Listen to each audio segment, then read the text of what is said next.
espectáculo. James Cameron es el rey del espectáculo, director responsable de 3 de las películas más taquilleras de la historia. Todo esto en tan solo los últimos 30 años, sin contar que ha sido autor de tales clásicos de acción como las 2 primeras Terminator y la secuela de Alien. Nadie lo hace como Jim. Cameron es, a mi parecer, la definición misma de cine.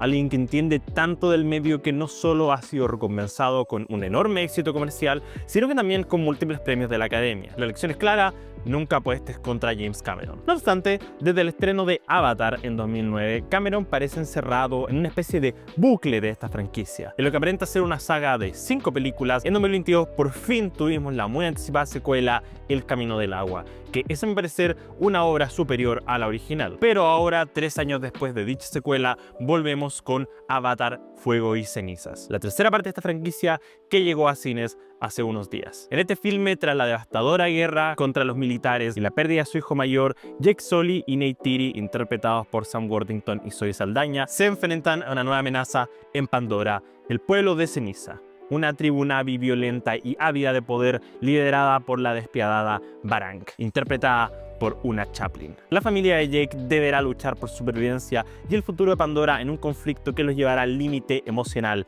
y físico. Si les gusta lo que están viendo, dejen un me gusta, comenten o suscríbanse a Baja Frecuencia. Y también les recuerdo, pueden ver este video un poquito antes si se unen a la membresía. La hace muy bien al canal. Realmente Avatar tiene un legado muy interesante, porque si bien tanto la primera como la segunda son 2 de las películas más taquilleras de la historia y el muy selecto de filmes que han cruzado los 2.000 millones de dólares en taquilla mundial, parece decir que hay una relación más o menos complicada entre la gente y estas películas. Si bien yo puedo decir que me gustan y quiero seguir viendo más de estas, para muchas personas parecieran ser no quizás sus películas favoritas y casi que la definición misma de cine básico. Pero tengo que ser súper honesto: cuando pienso en Avatar y en James Cameron, lo que pienso es en espectáculo, y siento que fuera de el texto, el contenido y el fondo de estas películas, realmente tú vas al cine para ver grandes efectos visuales y potentes secuencias de acción. Un dato muy curioso es que yo quería ver esta película en IMAX 3D, pero me equivoqué al comprar las entradas y terminé yendo al 4DX, y no soy un gran fanático del 4DX, pero viendo la película en ese formato sumado al 3D se siente como wow, esta es realmente la experiencia definitiva. Las películas también son distribuidas en un high frame rate de 48 frames por segundo, y verla en 3D más el 4DX diría que de alguna forma son más cercanas a una experiencia física que una experiencia artística. Ahora, no quiero por supuesto restar de esta experiencia solo porque se trata del espectáculo, porque esta es una película que dura más de 3 horas, es la Avatar más larga de las 3 y se pasa volando. Tú no sientes cuando el tiempo está acabando, es como que entras a una cápsula del tiempo dentro del cine. Son películas donde hay tanto pasando todo el tiempo y estás tan embrujado por estas bellas secuencias de acción que realmente pareciera ser que el tiempo se detiene y pasa a un ritmo distinto, porque a pesar de, no sé, ser unas películas más largas que quizá he visto en un cine, siento que podría llegar y verla de nuevo. Sería un paseo en el parque. Es una película increíblemente entretenida y siento que si lo que buscas es eso, espectáculo, esta película va a cumplir de todas sus formas. Sin contar que, por supuesto, James Cameron siente esta necesidad de elevar la apuesta. Y algo que creo que quizás es complicado con esta película es que creo que esa elevada de apuesta era un poco más lograble en El Camino del Agua, precisamente por el paso del tiempo. Es decir, uno podía entender que 13 años después de la primera Avatar, la tecnología avanzaría a un punto en que el director decidiera, ok, acá hay algo que podemos hacer para mostrar cómo el cine sigue avanzando, cómo la acción sigue avanzando, pero me cuesta mucho creer que en 3 años hayamos avanzado lo suficiente para poder elevar realmente la apuesta. El filme se compromete con secuencias de acción que sean un poco más complicadas y realmente pareciera que la película nunca se detiene, siempre hay cosas pasando, pero donde El Camino del Agua tenía estas hermosas secuencias submarinas, este filme realmente no creo que sea capaz de doblar la apuesta, sino que mantenerse al nivel del Camino del Agua, sino que quizás estar un poquito más abajo. Tenemos hermosas secuencias de pelea, hermosas secuencias de batalla. Realmente James Cameron entiende muy bien de cómo la violencia puede ser entretenida y cómo puede estar a la borda de estos personajes por el mero y simple hecho de estar viendo una película donde está una increíble dirección, magnífico montaje y una banda sonora así de carismática. Dicho eso, la relación de estas películas con sus personajes puede ser un poco complicada y ya hablaré sobre particularmente las políticas y cómo siento que afecta el casting, pero detengámonos un poco para hablar sobre este elenco. Por supuesto tenemos a Sam Worthington, que no creo que en general sea un gran actor, pero estas películas realmente siento que sacan lo mejor de su carisma y a mi parecer es un gran líder para estos filmes, pero al mismo tiempo un problema que se arrastra del Camino del Agua, que en el primer filme tú realmente veías a Sam Worthington como este militar estadounidense quien se ha envuelto en una situación que escala fuera de su control y se ve como este hombre blanco en una situación de colonización, básicamente luchando por el medio ambiente. Pero desde la segunda película él básicamente es un Na'vi y el filme tiene una muy extraña relación entre el hecho de que el protagonista es un hombre blanco que básicamente funciona acá como el líder de una tribu nativa y al mismo tiempo tienes a Zoe Saldaña como Neytiri, quien es muy buena. Creo que Zoe Saldaña realmente entiende el mocap. Siento que el rol de Neytiri a mi parecer está en el mismo panteón de actores como Andy Serkis haciendo de Gollum. Básicamente actores que ya tienen completamente dominado el hecho de que son figuras hechas por computadora. Realmente cuando veo a Neytiri no siento ni que esté viendo un efecto especial ni que esté viendo a una actriz haciendo de un alienígena. Siento que estoy viendo un personaje hecho para la película y en ningún momento estoy pensando en los efectos especiales o en cómo habrán hecho esto. Estoy solo pensando en wow, Zoe Saldaña es increíble como Neytiri. Pero al mismo tiempo este filme realmente tiene una relación muy complicada con este gigantesco elenco porque no todos tienen el mismo nivel de atención y tampoco siento que nos dedicamos demasiado en un personaje que cargue con la película, excepto Spider. Spider se vuelve de alguna forma el protagonista de este film y con eso quiere decir que es por lejos quien recibe más atención. Toda la película gira de alguna forma en torno a él porque en un momento él adquiere una habilidad que es buena en algún sentido pero pone en peligro a todo el planeta y por supuesto él es hijo del antagonista interpretado por Stephen Lang y esta relación fue el clímax de la película pasada y acá un poco se sostiene y se mantiene en eso, pero no sé, es raro porque no creo que el personaje de Spider sea tan interesante como para poder sostener una película por completo. Y por otro lado tenemos tantos personajes con los que hay tantas cosas pasando. Sigourney Weaver como una de las hijas de Jake Sully es, no sé, creo que por lejos el pilar más débil del filme porque se subentiende esta idea de que ella es como la, no sé, Jesús de este planeta, alguien que nació por la divina providencia y no sé, hay algo muy raro que tiene que ver con la espiritualidad de este personaje, pero de nuevo, hay tantas cosas pasando que no siento que cada una reciba la atención necesaria. Al mismo tiempo, siendo súper honesto, creo que a diferencia de Neytiri sí puedo sentir que esta es una mujer de cuánto, más de 60, 70 años haciendo la voz de una niña. Como que no siento realmente que estoy viendo a este personaje, siento que estoy viendo a Sigourney Weaver fingiendo que es una niña. Ok, pero hablemos sobre las políticas de esta película, porque hay políticas bastante curiosas en la franquicia de Avatar. Yo diría que los dos pilares más fuertes de esta franquicia son el colonialismo y el ambientalismo. Y diría que el corazón de James Cameron está con el ambientalismo. De hecho, si fuera honesto, yo creo que todo el tema de colonialismo, si fuera por Cameron, simplemente no estaría en la película, pero está porque no puedes hablar sobre militares conquistando un planeta y aniquilando a la población nativa sin al menos hablar un poco de colonialismo.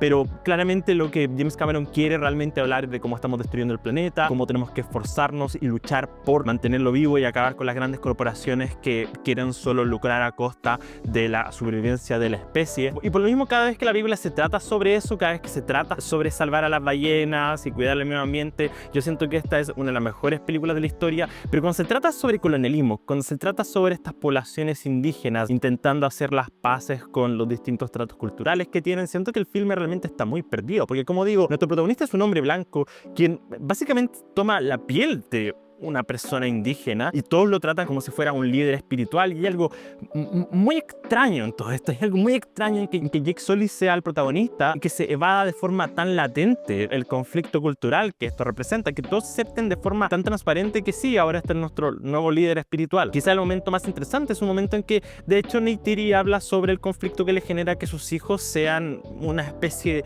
de mestizos. Creo que eso quizá una de las cosas más interesantes es que se habla sobre el tema del colonialismo y lamentablemente no se explora lo suficiente, me parece. Pero hablando de ambientalismo, cada vez que volvemos a eso, yo siento que realmente es el corazón de lo que James Cameron quiere decir y por lo mismo Payakan y toda la lista de los Tulkun es por lejos lo más interesante que la película tiene para ofrecer y por lejos varias de las secuencias más importantes de acción ocurren alrededor de esto. Pero este filme introduce otra arista que también encuentro muy interesante, que es la espiritualidad. El filme literalmente comienza con los protagonistas bajando al fondo del mar para sacar armas. Y en un principio yo pensé que la estaban sacando en un análogo a estas búsquedas por desminar lugares donde hay civiles, pero en realidad están buscando estas armas para poder combatir. Y muy temprano se introduce el conflicto de que hoy, si usamos las armas del enemigo, quizás somos tan malos como ellos, lo que uno espera que tenga algún tipo de resolución clara. La idea de ¿es o no bueno usar armas? Porque es un conflicto que se introduce, es una colisión moral para estos personajes, si usar armas está bien o no. Pero luego esto también se podría contrastar con toda la subtrama de los Tulkun, quienes por mucho tiempo se niegan a pelear, y el conflicto que hay con Paya Khan es básicamente que él es de los pocos Tulkun que quiere pelear y por eso fue exiliado, porque ellos se consideran una especie pacífica. En otro momento, Neytiri habla sobre cómo ha perdido su familia, ha perdido su cultura, lo único que le queda es su fe, lo que uno también piensa, ok, la espiritualidad va a ser algo muy interesante, y para más remate, el trato principal con la antagonista tiene que ver con la relación con Eywa, la gran madre del planeta. Esto es muy fascinante porque se introduce la idea de Na'vis que no sean espirituales o que quizás se podrían considerar paganos dentro del contexto de este planeta. Y eso me encanta la idea de que tengamos una tribu distinta que no crean las mismas religiones que el resto del planeta. Pero no solo eso, sino que se consideren en directa contraposición con las creencias principales. Y por lo mismo me encanta el antagonismo que presenta, el hecho de que al inicio se presenta este conflicto sobre armas o no armas, y esta tribu antagónica abrace el uso de armas desde el primer momento porque se considera una tribu del fuego y consideran que las armas de fuego se escribe solo una vez se introduce este subtrama. El problema es que no hay realmente una conclusión satisfactoria, me parece, porque al final, sin arruinarles el final, la subtrama de las armas es un poco que sí, está bien pelear con armas, de hecho, porque las armas son increíbles, a pesar de que porque se introducen armas en este planeta es que esta tribu antagónica puede causar incluso más estragos. Nunca terminamos comentando sobre si realmente usar armas o no está bien o mal, nunca los vemos a ellos rechazar las armas por un tipo de pelea más tradicional, sino que pareciera ser que al final es un tema que se introduce y nunca recibe una conclusión satisfactoria, aun cuando a mí me parece responsable de quizás uno de los temas más interesantes de conflicto de la película entre el antagonista y nuestros protagonistas. Pero debo detenerme para hablar sobre Oona Chaplin, quien, debo decirlo, creo que es la mejor actriz de esta película. Oona Chaplin podrá ser mejor recordada, a mi parecer, por actuar en Game of Thrones en un muy secundario papel, pero acá ella realmente siento que se roba la película cada vez que está en escena. Ella es carismática, es increíble, es violenta, agresiva, y a pesar de que uno de alguna forma la odia porque es la antagonista, yo realmente estoy arriba de su carrusel precisamente porque está ahí para sembrar caos, está ahí para ser básicamente un agente de destrucción. Su lucha es prácticamente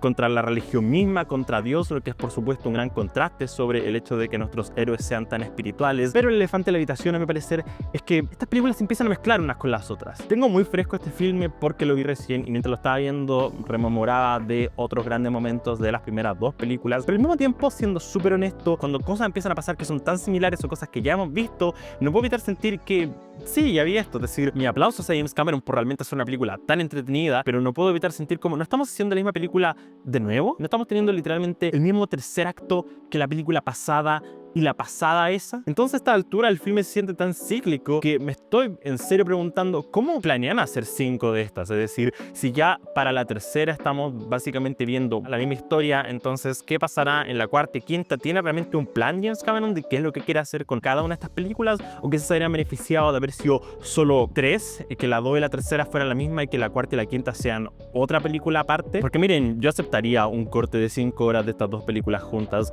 porque hay tanto que se repite, hay tantos pulsos del ritmo que son tan similares, tantos lugares del clímax, y básicamente el hecho de que no es una película donde el texto, donde la historia sea el grueso de por qué uno ve estos filmes, que siento que al final es casi que una excusa para ir al cine y pasar un buen rato, pero no sé si algo que voy a estar masticando demasiado en el próximo tiempo, más aún cuando la tengamos inmediatamente al lado de la segunda película. De hecho, tan solo la idea de ver esta trilogía una después de otra se siente agotador porque son tan similares. Ahora quiero hablar sobre cómo esta película termina, y acá voy a hacer una pequeña alerta de spoilers porque necesito hablar sobre lo que ocurre finalmente en la historia, así que sí, esta es su advertencia. Bueno, un punto de conflicto muy temprano en la película es el hecho de que Spider no puede respirar en el planeta y es un peligro que esté junto al resto de la familia, así que quieren devolverlo a la base original, y en un momento de crisis, cuando son atacados por la tribu antagónica, Kiri, para salvarlo, básicamente le pide a la gran madre que lo ayude y termina haciendo que él ahora pueda respirar, lo que es un gran conflicto porque significa que los humanos pueden potencialmente respirar en Pandora, que por supuesto sería catastrófico si cayera en las manos de los enemigos. Esto genera quizás una de las mejores escenas de toda la película, que es cuando Jake Sully decide, entre comillas, matar a Spider. En este momento yo pensé, wow, ¿es posible que lo haga? como que legítimamente pensé, este es un gran momento, porque de verdad no sé qué va a pasar, de verdad no sé si él se va a atrever a matarlo, y eventualmente no lo hace, pero el hecho de que creyera que podía hacerlo creo que habla mucho de lo apegado que estoy a estos personajes y al arco que están desarrollando, y el hecho de que Neytiri pasara de odiar con su estómago a Spider a prácticamente querer salvarlo, también creo que es un gran desarrollo y ata mucho los temas de familia que parecieran ser un poco descuidados en esta película, pero tener también algo de importancia en el largo plazo. El problema es que el filme, como dije, es tan similar al final porque los Tulkun terminan peleando contra los malos, lo que es demasiado similar a la forma en que la segunda termina con Payakan acabando con los malos, solo que ahora son más ballenas espaciales, pero quizás lo que me deja más insatisfecho es la conclusión de la subtrama de Kiri, quien tiene este enorme contacto con la espiritualidad y al final tiene un gran momento en que ella se conecta y después Spider se conecta y después la hermana menor se conecta y entre todos son capaces de empujar más allá, pero creo que habla un poco de la pobreza del final, que literalmente en la última escena, cuando ellos acceden a este reino espiritual y hablan con los muertos, yo veo a personajes que murieron y pienso, espera, ¿él murió? ¿En qué momento ese personaje murió? Y tiene que ver también un poco con que, sí, es decir, estos personajes se me empiezan a confundir. Es un gran problema que tuve con la anterior, que cuando muere uno de estos hermanos yo no estaba seguro de cuál de los dos había muerto. Y creo que ese es un gran problema de repente con cómo la película caracteriza a estos personajes, que sus personalidades son tan similares y los actores no hacen un gran trabajo diferenciando uno de otro, que cuando empiezan a literalmente morir no siento realmente ese impacto porque no me importan de igual forma. Y el hecho de que Kiri sea básicamente Jesús en este filme y que tú puedas sentir que es Sigourney Weaver haciendo la voz de una niña hace de, no sé, esta conclusión un poco insatisfactoria, porque al final, claro, supongo, Dios literalmente salva el día. Es literalmente un Deus Ex Machina, es literalmente Dios poniendo mano para salvar el día. Y supongo que tiene que ver con el tema de la espiritualidad, el hecho de que puedan acabar con los malos que no creen en nada a través de su conexión con Dios, pero no sé, creo que el filme termina siendo un poco insatisfactorio en ese sentido. Ahora, algo absolutamente increíble de esta película es la relación entre Quaritch y Varang. Primero, acá tengo que repetir, es increíble que el antagonista de la película sea otra tribu Na'vi, me parece una gran decisión. Y el hecho de que sean capaces de cortejar con este otro antagonista y que se unan de esta forma, y aún así el conflicto racial siga siendo un problema, el hecho de que para los militares humanos que quieren colonizar este planeta, la idea de tener que hacer tratos con otras tribus sigue siendo un problema, a pesar de que literalmente lo están ayudando. Creo que es un gran punto de conflicto. Y también otra gran escena cuando Quaritch entra a esta tienda y aspira a esta especie de cocaína espacial y va en un viaje de ayahuasca, una gran escena increíble de vida en un cine en 3D. Es decir, esta película es realmente un espectáculo visual. Y sí, miren, es decir, si tuviera que hablar de cada gran escena de este filme, siento que podría estar horas y horas y horas. A esa altura solo digo, ven esta película porque es muy entretenida, es realmente un espectáculo. Creo que tiene gigantescos puntos altos. Realmente no quiero que estas películas terminen, quiero que sigan habiendo más y más avatars. Vi este filme con mis papás y a ellos les encantó. Es una gran experiencia de vivir en comunidad en un cine. Sí, estoy sintiendo este cansancio de ya estamos viendo los mismos personajes, las mismas películas, las mismas tramas, los mismos temas una y otra vez. Y sí, miren, estaría sentado día de estreno para la siguiente película, pero estoy temiendo un poco que el resto de la gente no tendrá la misma paciencia que yo estoy teniendo. El hecho de que sí, amo el cine, amo la acción, amo el espectáculo y amo lo que James Cameron pone en pantalla, pero ya estoy sintiendo el cansancio cíclico de estar viendo lo mismo una y otra vez. Es algo que definitivamente recomendaría, especialmente si aman estas películas, no van a pasar un mal rato. Este filme es un evento y tiene que vivirse en cines, pero desearía fuera un poco más. Avatar, Fuego y Cenizas es un potente 6 de 10. Díganme, ¿vieron este filme? ¿Qué les pareció? Vamos a ver en los comentarios. Les recuerdo que pueden ver este video un poquito antes si se unen a la membresía del canal. Soy @elcobalto en Letterboxd en Instagram. Y si les gustó el video, no me dejen su me gusta, compartir, seguir en redes sociales y por supuesto suscribirse a Baja Frecuencia. Espero que tengan una buena noche, una semana. ¡Chao!